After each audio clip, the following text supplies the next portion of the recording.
అది కరెక్ట్‌గా నరేంద్ర మోడీకి ఆప్ట్ అవుతుందనమాట. మాల్దీవులకి ఇప్పుడు వరుసబెట్టి షాకుల మీద షాకులు. మాల్దీవులకి ఎక్స్‌పోర్ట్స్ ఆపేసేటప్పటికి బియ్యం రూ. 400, ఉల్లిపాయలు రూ. 300, కోడిగుడ్డు రూ. 45కి అమ్ముకుంటున్నటువంటి పరిస్థితి.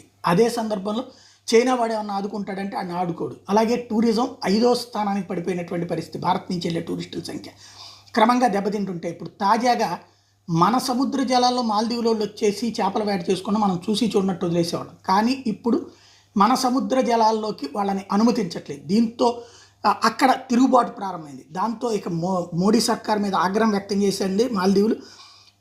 తాజాగా చూస్తే ఫిషింగ్ బోట్లను భారత ఆర్మీ తాజాగా తమ దేశానికి చెందిన ఫిషింగ్ బోట్లను భారత ఆర్మీ అడ్డుకుందని, ఎందుకు ఇది ఇలా చేయాల్సి వచ్చిందో సమగ్ర వివరాలు సమర్పించాలని భారత ప్రభుత్వాన్ని కోరింది. ఈ మేరకు ఆ దేశ విదేశాంగ శాఖ అధికారికంగా లేఖ రాసింది. తమ ప్రాదేశిక జలాల్లో చేపల వేట కొనసాగిస్తే అడ్డగించాల్సిన అవసరం ఏముందని ప్రశ్నించింది.